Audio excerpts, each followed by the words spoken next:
A personal favorite story, the need to transpose it to animation for the silver screen, and with a little faith and trust in his crew to bring it to life. Today we're discussing the magic of Walt Disney's Peter Pan, coming up.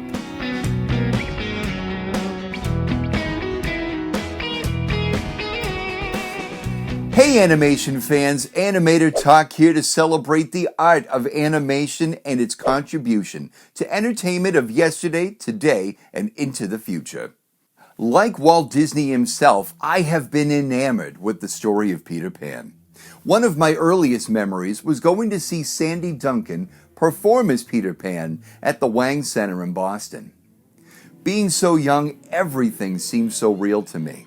And when Peter lifted off the floor of the Darling Nursery, I really believed someone could actually fly.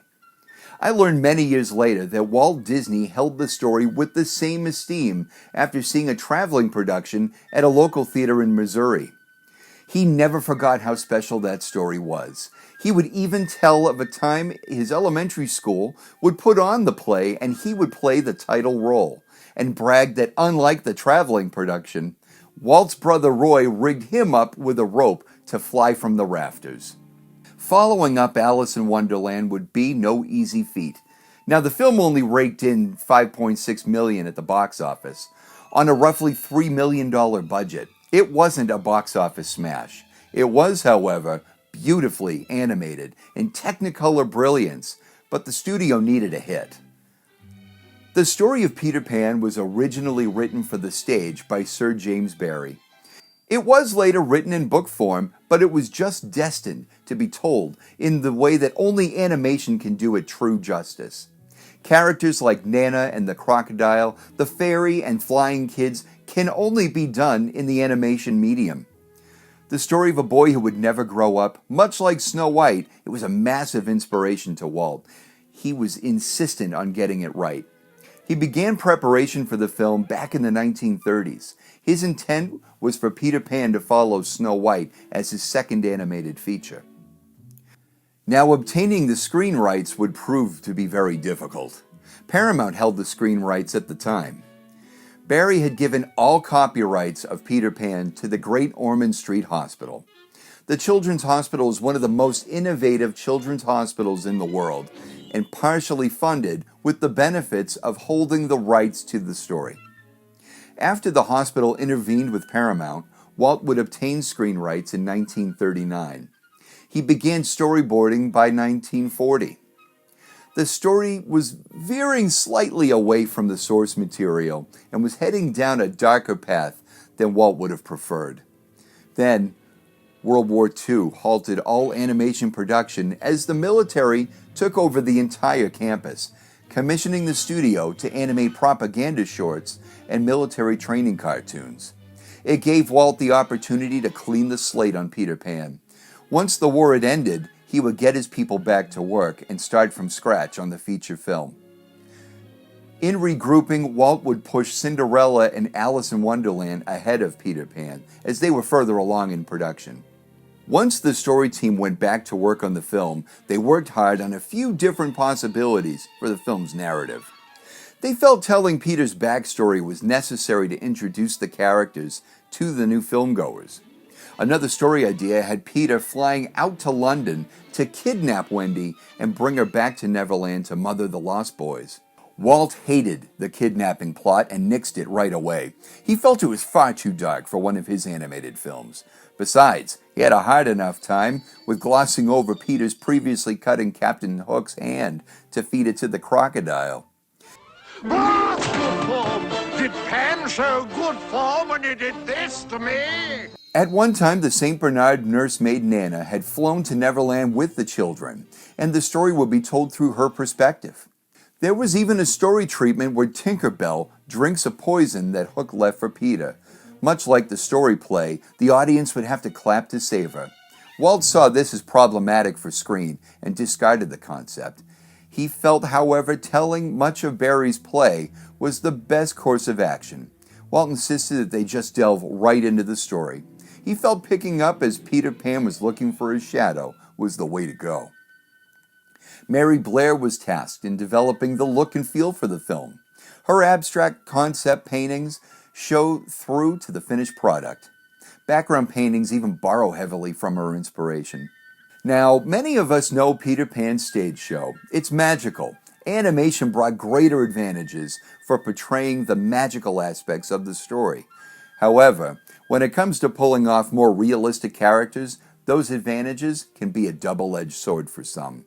Milt Kahl was assigned supervising the animation of Peter Pan and the Darling Children. He had lobbied hard for the role of Captain Hook in earnest, but Walt needed his draftsmanship for the kids. He often stated the hardest job on that project wasn't drawing the children, but to make them convincingly float in midair. Now, like I said, Milt wanted to animate the villain and had designed Hook to look more graphic. Instead, though, Walt insisted on character animator Frank Thomas for the task. He felt Frank was the perfect animator for the lead pirate, and man, was he right. Frank had a hard time figuring out the character, though, through the storymen giving him a dichotomy of character traits. Some storymen wrote a flamboyant narcissist, while others were writing a darker, more sinister villain. Walt gave Frank all the time he needed to figure the character out. Frank would end up animating Hook as an evil, cutthroat captain who thought himself a refined, elegant man above all else, until, of course, he loses his temper and that gets the best of him. Ollie Johnston, being spared the task of animating Wendy after just finishing the laborious task of animating Alice in Alice in Wonderland, was instead assigned the supervision of Hook's sidekick, Mr. Smee. Together, Frank and Ollie were a comic duo, as were their villainous assignments. They brought their personality to animation like never before.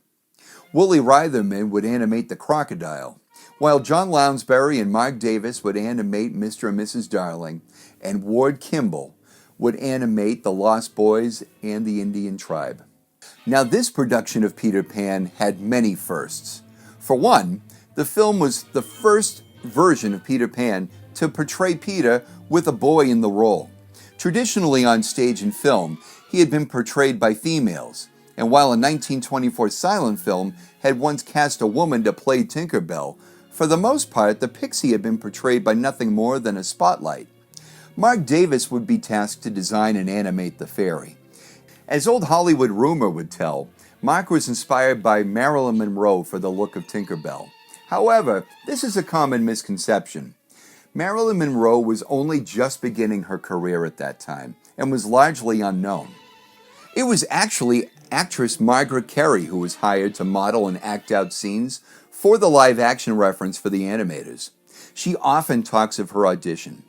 She was brought onto a soundstage and asked to pantomime herself. Standing on a giant mirror, she would look down at her reflection, and while primping herself, she noticed how her hips looked from that angle.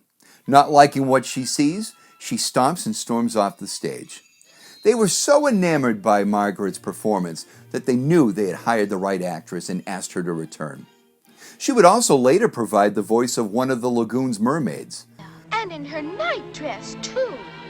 Tinker Bell became such an indelible character due to her performance that she became an ambassador for the company. When it came to voice casting, Walt called out to Mary Martin to reprise her role as Peter from the stage production, but Roy vetoed the idea. For Captain Hook, Walt originally wanted actor Cary Grant. After much consideration, Bobby Driscoll was eventually cast as the voice of Peter. Bobby's had a successful career at the studio, playing roles in films such as So Dear to My Heart, Song of the South, and Treasure Island. While looking to cast Wendy, Walt didn't need to look very far. Catherine Beaumont had just finished her work as the voice of Alice for Alice in Wonderland. She heard of this opportunity and made herself available. The short time span between the films was just enough to allow her voice to mature into a slightly older and more responsible big sister for John and Michael. The role of Captain Hook was given to radio actor Hans Conried, who played the dual role of Captain Hook as well as Mr. Darling, as was the stage custom.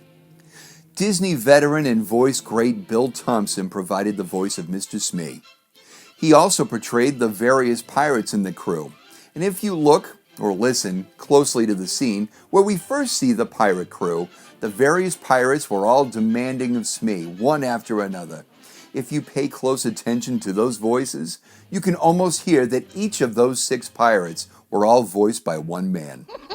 Good morning, shipmate. And what's good about it, Mr. Smee? If you listen closely, you might hear another character he's well known for, Droopy Dog. Paul Collins would play John, and Ham Lusk's son Tommy would play the young 4-year-old Michael. The film would be music-rich. Songs like You Can Fly and Second Star to the Right were some examples of the full-sounding choir who sang throughout the entire film.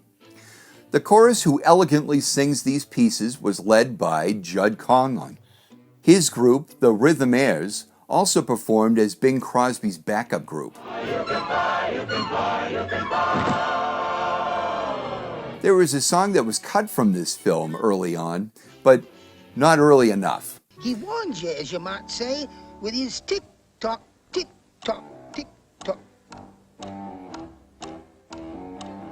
Never Smile at a Crocodile was a tune written and produced for the finished product.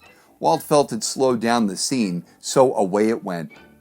All that remained was the melody and the score whenever the crocodile would enter scenes.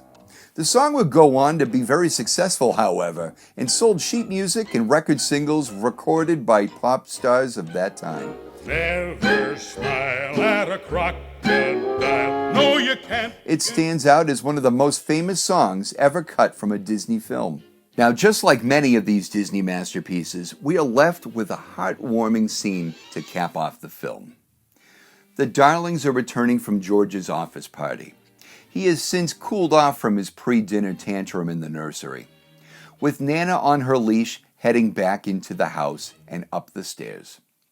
He admits to Mary that he hadn't meant anything that he said to the children while venting his frustrations at the beginning of the film. It hints that George had reflected upon his words and his actions, and remembered what it was like when he was their age. They find the boys in their beds and Wendy asleep at the windowsill. Just as we say goodbye to the Darlings, Mary calls attention to a shape hovering across the moon. Just then, George admits, You know, I have the strangest feeling that I've seen that ship before. A long time ago, when I was very young. we learn the whole theme of the film's message about the loss of childhood. Masterful. At a budget of $4 million, the film initially brought in $6 million. Over subsequent re-releases, it would earn more than $85 million at the box office. The critics were split on the reception. While some enjoyed the animation and the lush, colorful backgrounds, others didn't care for the soundtrack. Some criticized that the studio went too far, veering away from the play's storyline. But for every naysayer, there are the champions. One critic wrote, "Another Walt Disney masterpiece. It should prove a delight not only to children, but also to every adult." Variety described the film as feature cartoon of enchanting quality. Frank Thomas once shared one of Walt's experiences of a trip to London after the film's release. He was walking down one of the busy streets of London behind a couple of young women. They came up to a theater marquee showing Peter Pan. One asked the other, "Have you seen it yet?" The other admitted, "No, I haven't. I hear it's terribly Americanized." The first woman responded, "Yes, but you know, when you see it, you don't mind it so much." Walt felt that was the best compliment he could ever get from that film. This film stands the test of time as a favorite film for many Disney fans. It's as fun-natured as it is adventurous. It's as much a coming-of-age story for Wendy as it is a remembrance of youth for her father. I urge you to give this film another viewing and take it all in. And check out some of my other videos as we discuss more animation magic. Until next time, keep moving forward.